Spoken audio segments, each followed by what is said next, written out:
जातीय विविधता में अलग जाति, अलग वेश, अलग भाषा, अलग प्रदेश, फिर भी हमारा एक देश।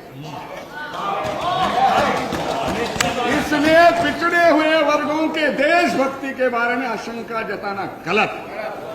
अरे भाई, जातियां इतनी है कि जयप्रकाश नारायण ने जाति तोड़ आंदोलन किया, कई लोगों ने इंटरकास्ट मैरिज किया, मैंने भी किया। अब इंटरकास्ट करने वालों की एक अलग जाति हो गई, जाति तो नहीं गई। जो लोगों को आज तक सोशल जस्टिस नहीं मिला, सामाजिक न्याय नहीं मिला, जो दूसरे के बराबरी के नहीं है, उनको न्याय देने के लिए आरक्षण आया। और उसके आरक्षण किस आधार पर दिया जाता है? जन्म के आधार पर गरीबी है। वो पिछड़े हैं जो गांवों में रहते, जिनको पीने का पानी नहीं, जिनको सड़क नहीं, बिजली देखा नहीं, जिनको तन पर पहनने के लिए वस्त्र भी नहीं है, ये लोग पिछड़े हुए। अब 63 साल के आजादी के बाद भी आप उनको न्याय नहीं देना चाहते।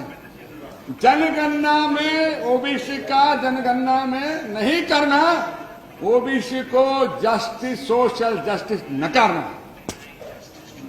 सरकार सोशल जस्टिस नहीं देना चाहती। डॉक्टर बाबा साहब अम्बेडकर, महात्मा ज्योतिबा फुले, शाहू महाराज नहीं होते तो ये वर्ग संगठित भी नहीं होते। वो अपनी लड़ाई लड़ने की ताकत भी नहीं रखते। और उन्होंने समता का विचार रखा, समानता का विचार रखा। हम एक रास्ता का समाज का विचार रखते हैं। हमारे देश में जातियां विभिन्न होते हुए गड़बड़ क्या है? अलग अलग जाति है, इसका मतलब क्या है? ये बुराई है या अच्छा, ये सोचने का ये समय नहीं है। जातीय विविधता में अलग जाति, अलग वेश, अलग भाषा, अलग प्रदेश, फिर भी हमारा एक देश। इसलिए पिछड़े हुए वर्गों के देशभक्ति के बारे में आशंका जताना गलत। किसी भी काम के लिए वो तैयार है। वो पिछड़ापन सालों से, सदियों से है। उनको हम वेलफेयर स्टेट गवर्नमेंट में उनको न्याय देना चाहते हैं कि नहीं, ये सवाल है। और काका कलर के बाद मंडल आयोग आया। मंडल आयोग ने जातियां ढूंढी कितनी? 3743। इतनी कास्ट है, कितनी कास्ट है? उसमें उपजातियां हैं। अब इन्होंने कहा कि रोटी बेटी व्यवहार होता नहीं है, होना चाहिए। अरे भाई, जातियां इतनी है कि जयप्रकाश नारायण ने जाति तोड़ आंदोलन किया, कई लोगों ने इंटरकास्ट मैरिज किया, मैंने भी किया। अब इंटरकास्ट करने वालों की एक अलग जाति हो गई, जाति तो नहीं गई। हाँ, तो जाति नहीं जाती। Please no cross talk. तो मंडल आयोग ने कहा है कि 52% ओबीसी हैं। और नहीं, मेरे पार्टी का समय है। 52% ओबीसी है, उनको 52% आरक्षण मिलना चाहिए। लेकिन कोर्ट ने फैसला किया 50% आरक्षण। क्यों? वाई आरक्षण? जो लोगों को आज तक सोशल जस्टिस नहीं मिला, सामाजिक न्याय नहीं मिला, जो दूसरे के बराबरी के नहीं है, उनको न्याय देने के लिए आरक्षण आया। और उसके आरक्षण किस आधार पर दिया जाता है? केवल जाति के आधार पर ही आरक्षण दिया जाता है। इसलिए जनगणना आवश्यक है। अध्यक्ष महोदय, रेन के आयोग 2004 में अटल जी के सरकार में उसकी नियुक्ति हुई थी। उन्होंने 2008 हमारे अध्यक्ष सोशल वेलफेयर मिनिस्टर थी, उनको अपना रिपोर्ट दिया। उनमें ही ओबीसी जातियां आती। उन्होंने कहा 47% ओबीसी जाति, उनको रेशन कार्ड नहीं है। कई लोग हैं उनके मतदाताओं में नाम नहीं है। और उन्होंने ये न्यूमेरिक ट्राइब के लिए नियुक्त किया था। ये रेन की जो रिपोर्ट है वो लागू नहीं की सरकार ने। मेरी मांग है कि रेन के आए रिपोर्ट की ये लागू करनी चाहिए और ओबीसी को न्याय देना चाहिए। उनको घर नहीं, उनको जमीन नहीं।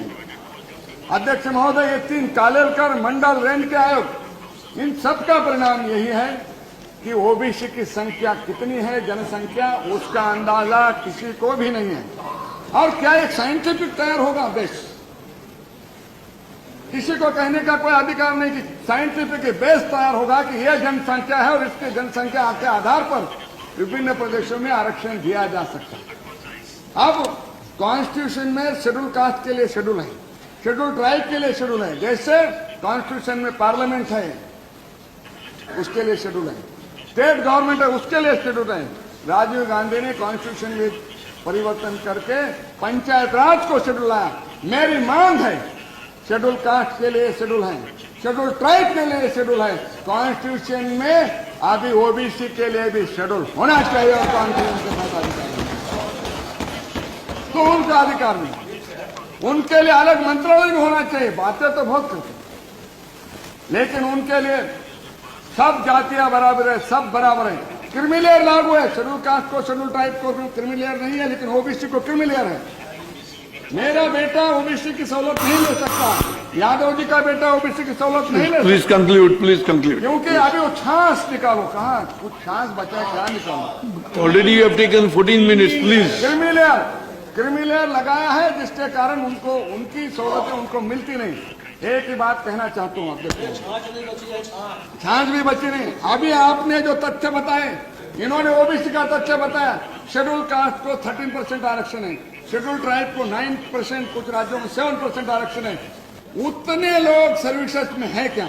उतना आप जैसे सच्चर आयोग से आपने मुसलमानों की स्थिति की जायजा लिया। मैं मांग करता हूं शेड्यूल कास्ट, शेड्यूल ट्राइब और ओबीसी के आरक्षण उनको 63 ईयर्स में मिले, नहीं मिले। 13% आरक्षण है, केवल 4% मिला। ओबीसी का तो 2.4% है, आरक्षण 27% है, लेकिन मिला कितना है? कागजों पर और इस पर केवल फैसले करने से मंत्रिमंडल से उनको न्याय नहीं मिला है। न्याय तब कहा जाएगा, उनका अधिकार उनको मिलेगा, तब न्याय मिला कहा जाएगा, और वो न्याय आज तक नहीं मिला है। इसलिए ये लड़ाई है सोशल जस्टिस की। ये जनगणना में नाम लिखो इतनी नहीं है।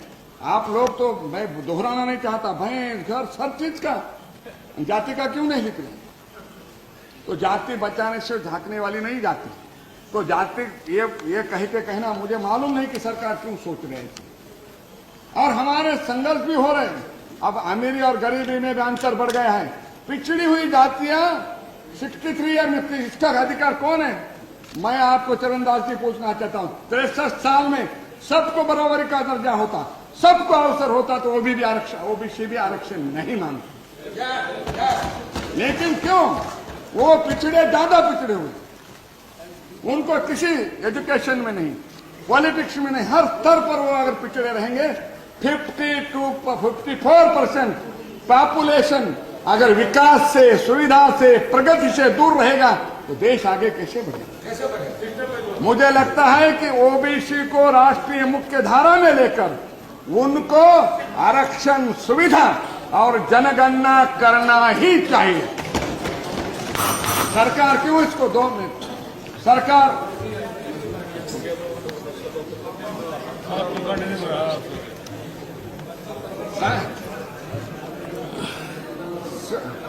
ओबीसी की जनगणना इसलिए हम मांग कर रहे हैं कि यह अवसर है सरकार को भी। ये मौका आपको खोना नहीं चाह। स्वामी जी, मोहिनी जी, ऐसे मंत्रिमंडल में तुम्हारी बात नहीं सुनते तो क्यों बैठे हो ऐसे मंत्रिमंडल? होने दो ओबीसी के लिए एक लड़ाई, लोग सर पर उठाएंगे आपको। नारायण स्वामी जी को नहीं बता रहा हूँ, नारायण स्वामी जी को नहीं बता रहा हूँ। तो अध्यक्ष महोदय, ये मामला जनसंख्या का है। अगर 80 साल जनसंख्या ओबीसी की गणना नहीं हो, क्या एक कॉलम भरना है शेड्यूल कास्ट, शेड्यूल ओबीसी, और ओबीसी लिख के अपनी कास्ट लिखेगा, उसमें नुकसान क्या है सरकार का? उनका और किसी ने मांग नहीं की। सारी ओबीसी संगठन देश में मांग कर रही है कि जनसंख्या स्टेट सेंसस होना चाहिए। ये मांग उठा रही है, और आप सरकार क्या गूंगी है कि उनके कान पर भी नहीं कि ओबीसी आवाज उठा रहे हैं।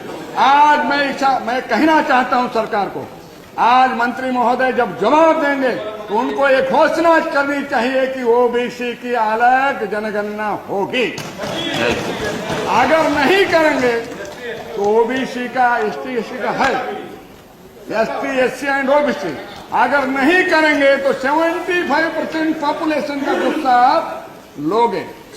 आज एक समय सरकार आपकी है, सरकार किसी की भी हो, सरकार को होता है समाज को न्याय देना। Please conclude, please. वो न्याय वो न्याय देने का काम आप करें, न्याय देने का फर्ज करें। एक कॉन्स्टिट्यूशनल रिस्पॉन्सिबिलिटी आप पर आई है और वो कॉन्स्टिट्यूशनल रिस्पॉन्सिबिलिटी है जिस कॉन्स्टिट्यूशन में पिछड़े हुए वर्गों को न्याय देने की भूमिका डॉक्टर बाबा साहब अम्बेडकर ने लिखी है। उस बाबा साहब अम्बेडकर का सपना और भारत के सभी गरीब लोगों की एक आशा आकांक्षा है कि लोकतंत्र में हमें न्याय मिलेगा।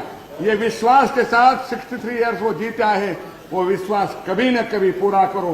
ज्यादा कुछ मांग नहीं रहे, केवल हमारी जनगणना करो। हम इस देश के नागरिक हैं, हमारी भी गिनती करो। तो एक बार ये गिनती करो। जय हिंद। Thank you. सोशल मीडियाच्या भाऊ गर्दीत विश्वासार्हतेने चकाकणारे नाव म्हणजे लेट्सअप मराठी. नाही, सगळ्यांना, सगळ्या नागरिकांना ती स्पीच, ती right लेट्सअप वरील मुलाखती म्हणजे विचारांचा खजिना. त्यानंतरच्या निवडणुकीमध्ये मला सोडून गेले. बातम्या केवळ वस्तुस्थिती सांगणाऱ्या, न प्रोपगंडा, फक्त जनतेचा अजेंडा. क्योंकि आने वाला कल जाने वाला है, जाने वाला कल आने वाला है. राजकारण, मनोरंजन असो की क्रीडा क्षेत्र, महाराष्ट्राची स्पंदने संवेदनशीलतेने टिपणारे माध्यम म्हणजे लेट्सअप मराठी. जगासोबत एक पाऊल पुढे राहण्यासाठी लेट्सअपचे ॲप, सोशल मीडिया आणि वेबसाईट सोबत कनेक्टेड रहा.